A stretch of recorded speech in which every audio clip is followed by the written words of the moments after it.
I just have to share this story with you because it completely changed my life. As an IT specialist in a large company, I was known for hating Christmas.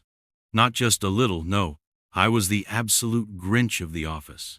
While everyone else decorated their desks with twinkling lights and Christmas stuff, mine remained demonstratively empty. I had even successfully boycotted the Secret Santa tradition for 4 years straight. The reason for my hatred of Christmas? A mixture of bad childhood memories and the conviction that it was all just commercial nonsense. My colleagues had gotten used to avoiding me from November to January. I was the type who would deliberately put on headphones when Last Christmas played, and who would conveniently get sick during the Christmas party. Everything changed when our new intern Sarah started. She was different from the others, not because she tried to change me, but because she simply treated me like a normal person. No annoying attempts to convince me to join Secret Santa, no pitying looks. One day she came over to me while I was sitting in front of my monitor with a coffee, trying to fix a particularly stubborn bug. "Hey," she said, "I have a technical problem with the donation project for the children's home. Do you have a minute?" Normally, I would have made up some excuse. But something about her direct approach caught my attention. She showed me her idea, a digital wish tree campaign for children from the local home. The concept was good, but the implementation was failing on all fronts. Without thinking much about it, I said, "The system is completely overloaded. Give me an hour." What happened next? I would have never thought possible, but this moment would become the beginning of an incredible Christmas story. When I started looking at Sarah's code, I quickly realized that the problem was bigger than expected. While the website for the digital wish tree looked visually appealing, it would collapse under the load of expected visitors. The planned hour turned into 4, but strangely, I didn't mind. Sarah stayed the whole time, bringing me coffee and asking surprisingly intelligent questions. Between lines of code and debugging sessions, she told me about the children in the home. About Tim, a bright 8-year-old who wanted nothing more than a robot building kit. About Maria, a 12-year-old girl who dreamed of becoming an astronomer and wished for a telescope. About Kevin, a shy 6-year-old who had never owned his own stuffed animal. "You know," she said during a coffee break, "last year we could only fulfill 15 children's wishes." The website was so complicated that many donors simply gave up. She showed me photos from last year. The disappointment in the children's eyes was almost unbearable. At that moment, a simple bug fix turned into a personal mission. I programmed like a man possessed, optimizing every algorithm, simplifying the user interface. Sarah stayed late, even though her work hours were long over. At midnight, it was ready. A completely new website, fast, user-friendly, with automatic notifications and a clear tracking system for the gifts. Sarah was thrilled, but I still saw room for improvement. "This isn't enough," I said. "The reach is too small." I opened my private social media accounts, which I had only used for silent reading for years, and started writing posts. Sarah looked at my screen in disbelief. "You have 50,000 followers on Twitter?" Long story. Used to be a gaming streamer before I switched to the IT department. The posts went viral. Within hours, hundreds of people were sharing our wish tree. But no one was prepared for what would happen the next morning. When I came to the office at 8 o'clock, a surprise was waiting for me that would leave even a convinced Christmas grouch like me speechless. When I came to the office the next morning, my phone wouldn't stop vibrating. Something incredible had happened overnight. Our wish tree website hadn't just caught local attention, it had gone viral. A well-known tech influencer had shared our post, and from there, it was unstoppable. The server groaned under the load of traffic, but my nighttime optimization held up. The numbers were overwhelming. Over 500 children's wishes had already been fulfilled in the early morning hours. Donors from all across Germany, even from abroad, wanted to help. Sarah burst into my office, her eyes gleaming with excitement.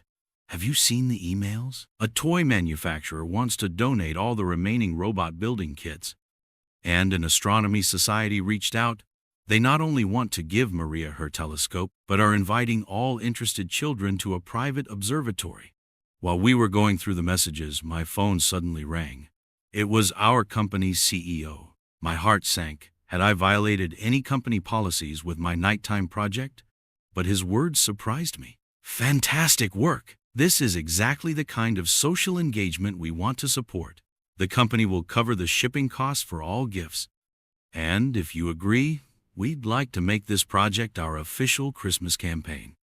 In the following hours, our office transformed into a kind of command center. Colleagues from all departments offered their help. The marketing department coordinated press inquiries. The logistics department planned gift distribution, and even our cafeteria announced they would bake free Christmas cookies for all helpers. In the midst of all the commotion, I noticed that for the first time in years, I wasn't bothered by the Christmas music in the office. In fact, I caught myself quietly humming along to "Last Christmas." Sarah, passing by, grinned but said nothing. Late in the afternoon, a special message arrived. The children's home invited us to be present for the gift giving on Christmas Eve. I hesitated. Emotional situations weren't my strong suit. But when I looked into Sarah's expectant eyes, I heard myself saying yes. What I didn't know was that this acceptance would lead to one of the most moving moments of my life, and the real Christmas surprise was still to come. The days until Christmas flew by. Our office now resembled a gift logistics center. Colorfully wrapped packages were stacked everywhere, and the list of fulfilled wishes grew longer by the hour.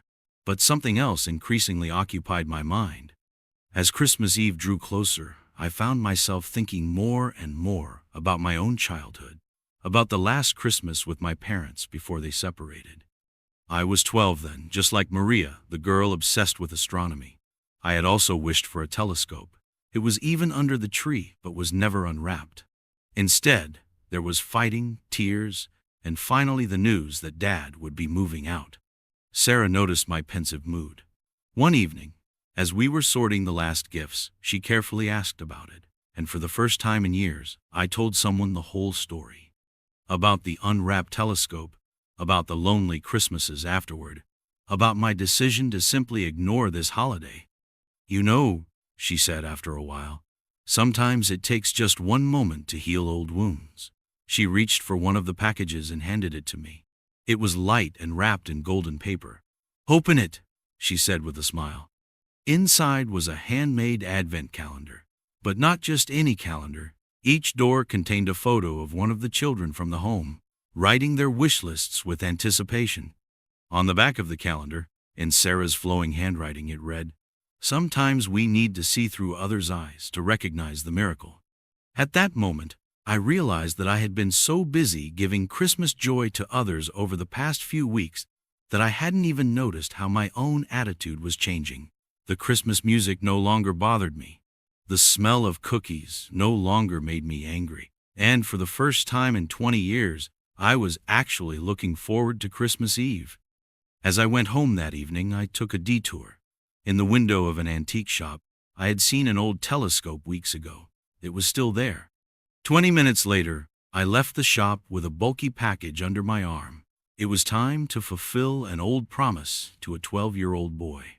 But the real surprise was still waiting for me. One that would change everything on Christmas Eve. Christmas Eve arrived, and the children's home shone in festive splendor. Christmas lights hung everywhere, and the air was filled with the scent of pine needles and cinnamon stars. With a pounding heart, I stood next to Sarah, the old telescope firmly tucked under my arm. The children's excitement was contagious. They could hardly wait for the gift-giving to begin.